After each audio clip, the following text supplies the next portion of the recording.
Macron, c'était quoi? Il avait un pognon de dingue, mais pas de seringue. Des casques pour les policiers, mais pas de masques pour les salariés. Il préférait les lacrymos que les hostos. Reprendre le boulot le 11 mai, le 12 mai, le 13 mai, le 14 mai, sans protection sanitaire, c'est criminel.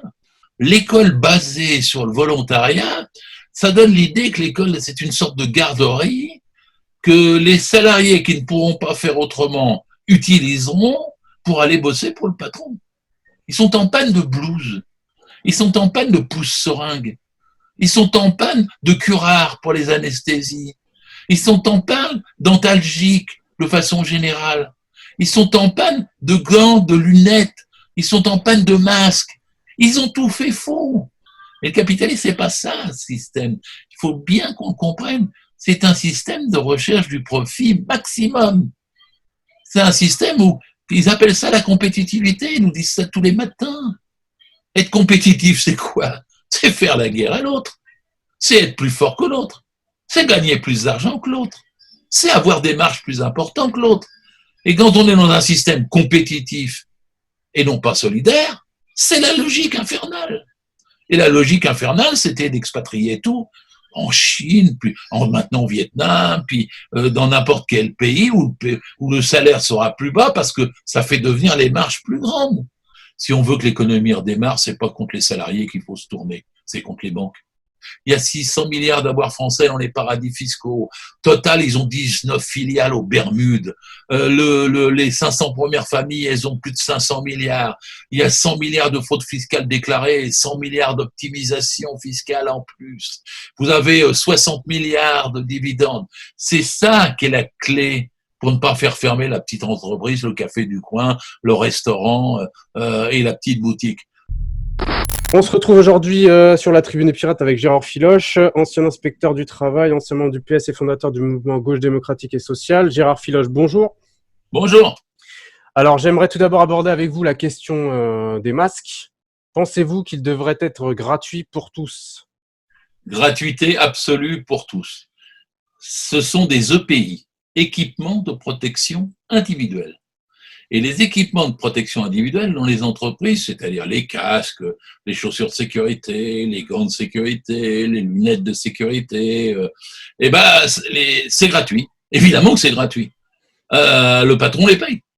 Parce que c'est lui qui tire profit du labeur du salarié et il faut qu'il assure sa protection. Et moi, je propose que les masques soient payés à moitié par les patrons et à moitié par l'État. C'est l'État qui les impose.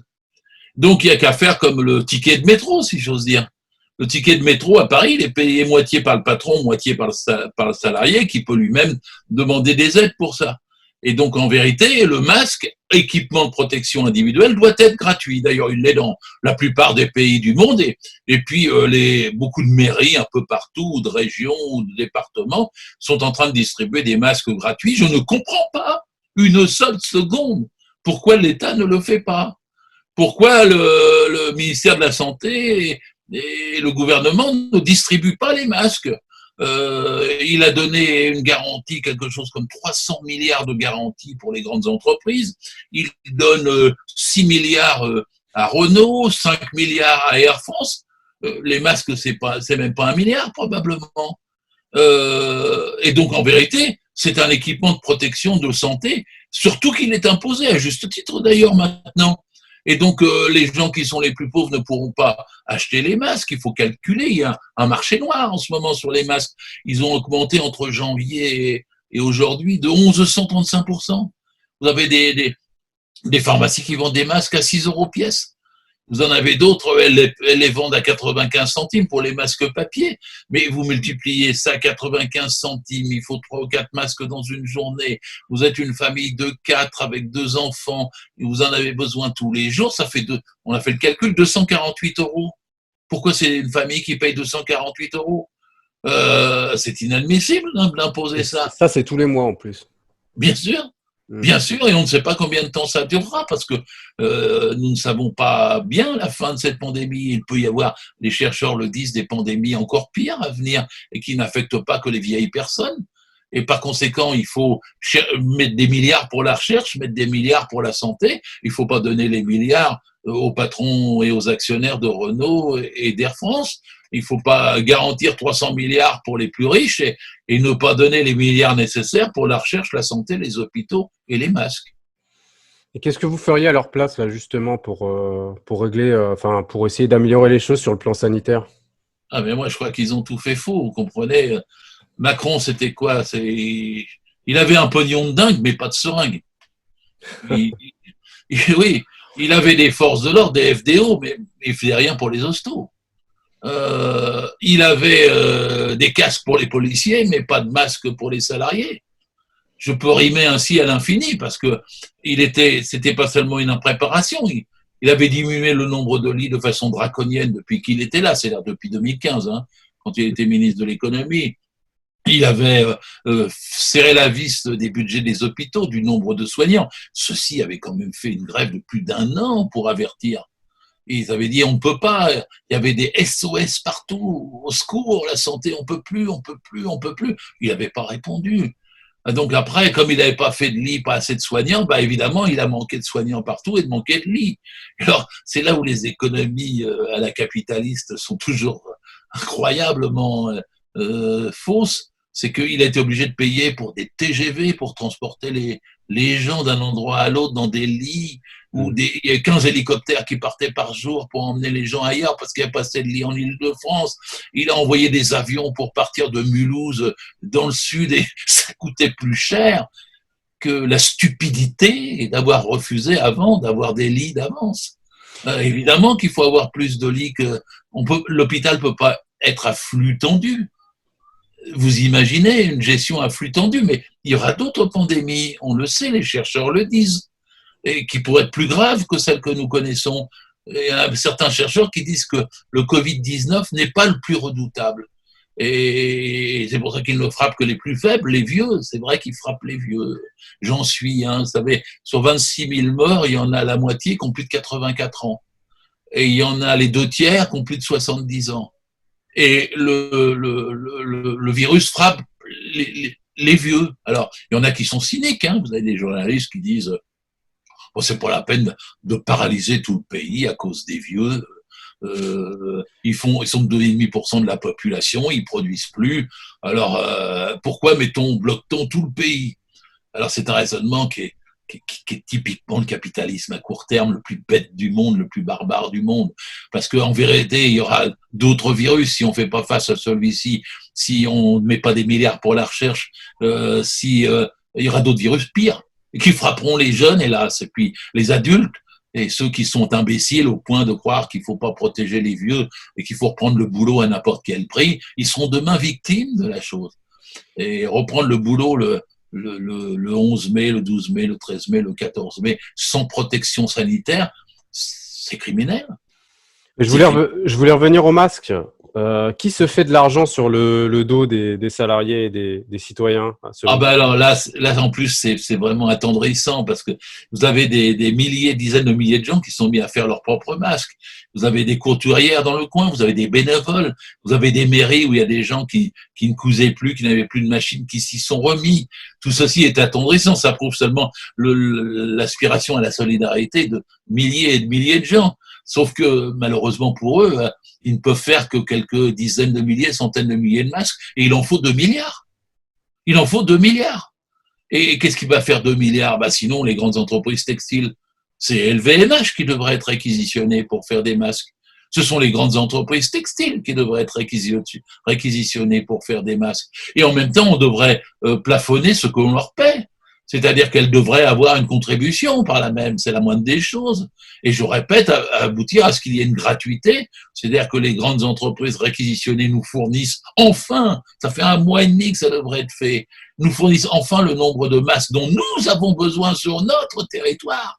Et qu'en même temps, le patronat qui en a besoin pour les salariés qu'il fait travailler et les salariés eux-mêmes disposent du reste payé par l'État. C'est un système assez simple et légitime à comprendre dans le mode de protection sociale qui est le nôtre actuellement. Et hélas, ce mode de protection sociale, Macron n'en veut pas. Il avait comme projet de supprimer la sécurité sociale, de supprimer les cotisations sociales. Pour l'instant, il est bloqué et j'espère qu'on va tirer la leçon de tout ça. Et globalement, que pensez-vous des mesures proposées pour le déconfinement à venir, là, ça sera demain, en fait? Écoutez, je vais vous dire, je suis indigné par l'idée que l'école ne soit pas obligatoire. L'argument qui a été pris est honteux. Il consiste à dire il faut reprendre parce qu'il y a des jeunes qui sont décrocheurs, qui ont perdu le lien avec l'école, et donc il faut reprendre. Et en même temps, quand on dit l'école n'est pas obligatoire, ce sont justement ceux-là qui ne vont pas y revenir. C'est justement rendre l'école inégale. Prendre un risque dans la République de dire l'école n'est pas obligatoire pour la première fois depuis des décennies, c'est un attentat contre la République. L'école doit être obligatoire. On ne peut pas la faire pour les volontaires. Si on se met à dire maintenant l'école c'est pour les volontaires, on va reculer d'un siècle. Il faut que l'école soit obligatoire. Vous me direz, oui, mais alors ils ont fait ça pour tenir compte des difficultés. Ah bah oui, il faut tenir compte des difficultés. Mais alors à ce moment-là, il faut que l'école soit arrêtée pour tous ou obligatoire pour tous. Et si on n'est pas capable de faire face aux difficultés, alors il faut arrêter pour tous, pour reprendre ensemble tous.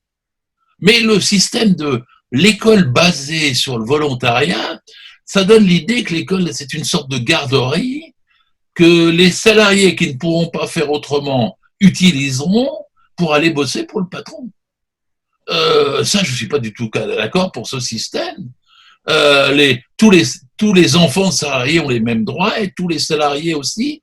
Et si c'est des dizaines de millions de gens qui sont concernés, parce que c'est ça le cas, alors il faut donner une solution pour tous ces gens, mais sans renoncer à l'école et sans renoncer à la protection sanitaire au travail.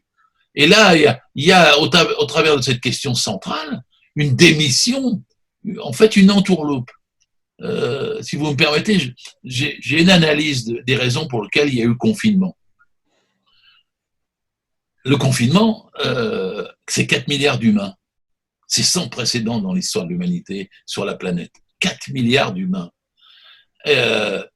On aurait pu éviter ça si, comme ceux qui étaient les premiers avertis face à une pandémie de ce type, il y avait eu un mélange de recherche, de tests, d'isolement ciblé, et puis de masques. D'ailleurs, il y a eu moins de morts au Vietnam, à Taïwan et semble-t-il en Chine. Je ne mets pas en cause les calculs, mais en tout cas, il y a eu une attention. C'était une des solutions. Mais le capitalisme n'était pas préparé, comme je l'ai dit tout à l'heure. Macron avait tourné le dos à ça. Il préférait les lacrymos que les hostos. Et donc, il n'était pas préparé. Alors donc, comme ils n'étaient pas préparés, d'abord, ils ont voulu ignorer. Alors, le comble étant Trump. Trump est le porte-parole numéro 1 du capitalisme. Hein. Lui, il a dit, pas de confinement, qu'est-ce que c'est que ça? Liberté, travailler, bosser, je ne veux pas. Il a même appelé les Américains à manifester dans les États qui avaient organisé le confinement contre les gouverneurs des États. Vous vous rendez compte, le président des États-Unis qui a fait ça. C'est comme Bolsonaro au Brésil. Je dirais, c'est les plus réactionnaires, les plus profiteurs, les plus patrons des patrons, quoi. Et c'était leur solution. Et Macron, il a été un demi-Trump. Il a hésité entre Trump, c'est ce qu'il disait le 6 mars, allez tous au théâtre, et puis quand même l'obligation il y a un rapport de force sociale en France, il avait déjà pris une culottée sur les retraites, il était menacé sur le chômage.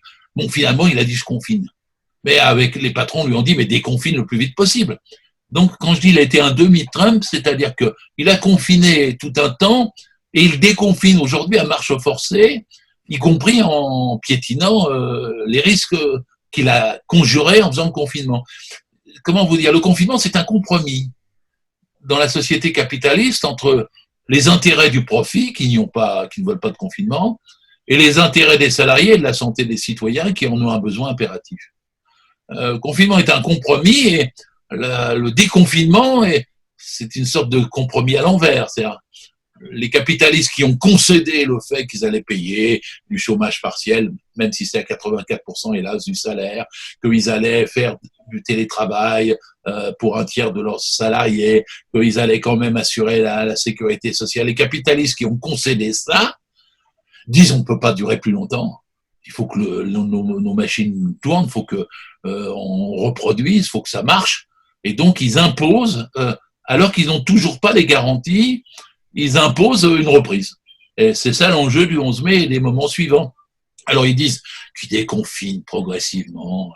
Oui, un peu, mais en vérité, c'est quand même très brutal, puisqu'on pense qu'il pourrait y avoir un deuxième retour de la pandémie. Et qu'en Allemagne, où ils ont déconfiné, ces jours-ci, moi, je regarde les informations au jour le jour, comme tout le monde, ces jours-ci, il y a une remontée. Donc, il peut y avoir une deuxième vague, comme ils disent dans leur jargon, de la pandémie. Donc, s'il y a une deuxième vague, c'est qu'on n'est pas sûr qu'il faille déconfiner. Donc, en déconfinant, on prend un risque terrible. Surtout qu'en France, il y a moins de lits qu'en Allemagne, et donc c'est encore pire. Oui, bien sûr. Et puis, en plus, Macron ferme déjà des lits de ceux qui ont été ouverts sous le coup du besoin, du pic de la pandémie du mois dernier. Et donc, déconfiner dans les conditions d'incertitude actuelles, est-ce sérieux? Alors, l'argument qu'on nous dit, oui, mais enfin bon, il faut quand même bien produire. Bah, écoutez, le pays a quand même continué à produire. Vous avez 8 300 000 salariés à temps partiel. Vous avez 11 millions et demi de chômage partiel. Et puis, ce sont les plus démunis, mais les plus indispensables des salariés qui ont bossé, les soignants, les infirmières, les éboueurs, les caissières, les livreurs, etc. On s'est aperçu que c'était eux qui faisaient tourner le pays. En fait, c'est pas les actionnaires qui font tourner le pays. Et qu'en même temps, c'était eux qui étaient les plus mal payés, alors que les actionnaires qui n'ont rien fait face à la pandémie, eux, ils continuent à toucher des dividendes injustes. On s'est aperçu de tout ça. Bon, pour reprendre, il faudrait mettre 5 milliards tout de suite pour la recherche. De plus, je veux dire, pour la recherche publique, pas pour la recherche pour les labos. Faut trouver un vaccin. Et il faut trouver un vaccin qu'on puisse renouveler. Parce que si ça se passe chaque année, là, l'économie sera plus sérieusement menacée que si on la fait reprendre de façon anticipée avec des risques. Donc, il y a des choix économiques à faire. Et les choix économiques, les premiers, c'est de mettre des milliards pour l'hôpital, des milliards pour les soins, de former des gens, et puis de mettre des milliards pour la recherche, pour un vaccin. Ça, c'est du sérieux si on veut protéger l'économie. Par contre, c'est du bricolage de dire, on n'est pas sûr, mais on va reprendre, l'école n'est plus obligatoire, on donne 5 milliards à Renault, mais on ne les donne pas à la recherche. Qu'est-ce que viennent faire de donner 5 milliards à Renault? Pour faire quoi? Des SUV? Ça s'appelle comme ça, là, les voitures sportives chères, coûteuses et polluantes. Mais c'est pas les SUV dont on a besoin. Dans les 6, 8, 10 mois qui viennent, les gens vont pas se précipiter pour acheter ça, ils auront raison. Ils ont besoin de se précipiter pour avoir des chercheurs qui trouvent des médicaments. Et s'il y a de l'argent à mettre, c'est pour que les médicaments reviennent en France, pas par chauvinisme, mais par évident fonctionnement de proximité. Faire venir les médicaments de Chine, j'ai rien contre les Chinois, mais ils auraient jamais dû être fabriqués là-bas. De la même façon pour les masques, bien sûr, de la même façon pour les tests. Pourquoi on n'a pas de tests? S'il faut faire de l'argent, il ne faut pas donner 5 millions à Renault, encore une fois, pour faire des SUV. Il faut donner les 5 milliards pour faire les tests. Parce que les tests, ils ne seront pas faits, j'écoute bien, ils n'ont pas les moyens. Il n'y a même pas d'écouvillons. Vous savez, les écouvillons, c'est ce petit bout de bois ou de plastique avec du coton au bout qu'on vous met dans le nez. Ils sont en panne d'écouvillons. Ils sont en panne de blouses. Ils sont en panne de pousse-seringues. Ils sont en panne de curares pour les anesthésies. Ils sont en panne d'antalgiques de façon générale. Ils sont en panne de gants, de lunettes. Ils sont en panne de masques. Ils ont tout fait faux. Mais c'est dû à une politique de désindustrialisation qui est à court depuis 30 ans. Et oui, parce que quel est leur jeu? Pourquoi la désindustrialisation a-t-elle lieu? C'est pour assurer l'augmentation des marges des capitalistes. Parce qu'ils pouvaient parfaitement rester en France. Sauf que leurs marges étaient plus petites. Ils étaient obligés de payer raisonnablement les ouvriers, les salariés, les employés français. Donc, ils gagnaient moins. Alors, s'ils sont allés en Chine ou ailleurs, c'est pour gagner plus, c'est pas par nécessité. Tout ça pouvait rester en France. Tout ça pouvait, sauf que les marges du capitalisme étaient plus petites. Mais ça, ils peuvent pas. Ce sont des acharnés. Le capitalisme, c'est pas la recherche du profit. J'ai cru ça quand j'étais jeune. Je me disais, c'est la recherche du profit. Non. Le profit, tout le monde en recherche. Le profit, c'est quelque chose, dès qu'on a une activité, c'est gratifiant. Mais le capitalisme, c'est pas ça, un système. Il faut bien qu'on comprenne. C'est un système de recherche du profit maximum. C'est un système où ils appellent ça la compétitivité. Ils nous disent ça tous les matins. Être compétitif, c'est quoi? C'est faire la guerre à l'autre. C'est être plus fort que l'autre. C'est gagner plus d'argent que l'autre. C'est avoir des marges plus importantes que l'autre. Et quand on est dans un système compétitif et non pas solidaire, c'est la logique infernale. Et la logique infernale, c'était d'expatrier tout en Chine, puis maintenant au Vietnam, puis dans n'importe quel pays où le salaire sera plus bas parce que ça fait devenir les marges plus grandes. Je voulais justement rebondir là-dessus. On le voit que pour certains petits commerces, ça va être très compliqué de payer les loyers. N'est-ce pas possible de demander aux très grands propriétaires de faire un effort justement sur ces loyers des petits commerces? Ah, vous avez 1000 fois raison. Vous savez que c'est pas comme après une guerre, là. L'appareil de production est intact. Tous les commerces sont là, tous les hôtels sont là, les restaurants sont là, les boîtes sont là, tous les cafés sont là, etc., etc. Donc, il n'y a pas eu de destruction. Alors, quel est le problème? Quel est le seul et unique problème? Les banques. Les banques. Est-ce qu'elles concèdent suffisamment pour que tout reparte? Ou est-ce qu'elles étranglent le redémarrage? Parce que on prend les banques françaises. Les 4 principales banques, elles ont 8 000 milliards d'actifs.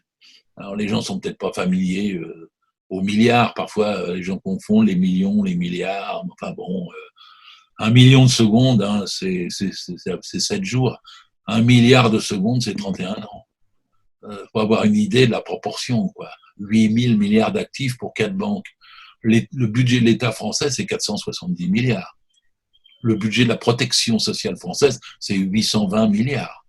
Le budget des collectivités territoriales, c'est 250 milliards. 8 000 milliards. On dit, il y a la dette, mais la dette, elle ne sera jamais payée. J'aime bien maintenant des économistes qui ont pignon sur rue, même libéraux, qui disent qu'il faudrait peut-être en faire une dette centenaire, une dette à 100 ans. Oui, très bien, bonne idée. Bonne idée. La dette, c'est une convention.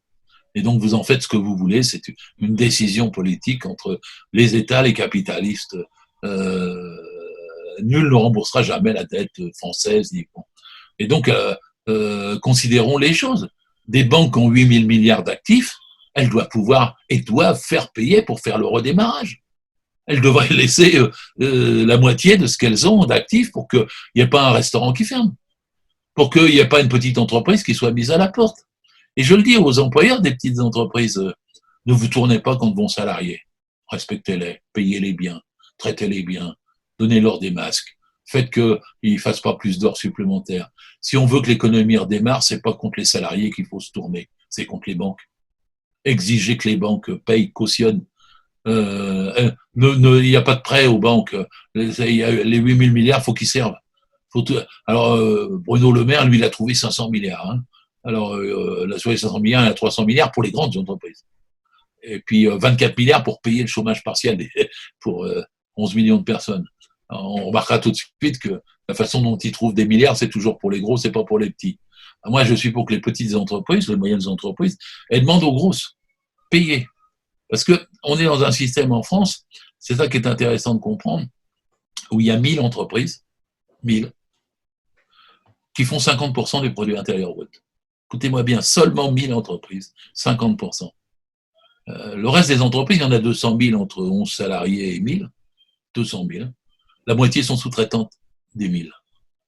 Et en dessous, en bas, vous avez 1 million d'entreprises de moins de 11. C'est votre boulanger, l'artisan, tout ça. Eux, ils sont dépendants des fluctuations du marché et des ordres, des donneurs d'ordre d'en haut. Et par conséquent, qu'est-ce qui se passe dans le capitalisme de façon générale? Le grand donneur d'ordre étrangle son sous-traitant, qui lui-même étrangle la petite entreprise auquel il fait appel en cascade de sous-traitance. Eh ben, il faut donner des droits et des capacités de résister aux petites, aux moyennes contre les grosses. Moi, je fais un appel aux petits et aux moyens patrons. Ne vous tournez pas contre les salariés. payez-les bien, recrutez, tournez-vous contre les banques. Il n'y a pas de fatalité à ne pas les faire payer. Et elles en ont les moyens. Le capitalisme est riche, la France n'a jamais été aussi riche. Il y a 600 milliards d'avoirs français dans les paradis fiscaux. Total, ils ont 19 filiales aux Bermudes. Les 500 premières familles, elles ont plus de 500 milliards. Il y a 100 milliards de fraude fiscale déclarée et 100 milliards d'optimisation fiscale en plus. Vous avez 60 milliards de dividendes. C'est ça qui est la clé pour ne pas faire fermer la petite entreprise, le café du coin, le restaurant et la petite boutique. Je défends les petits patrons contre les gros.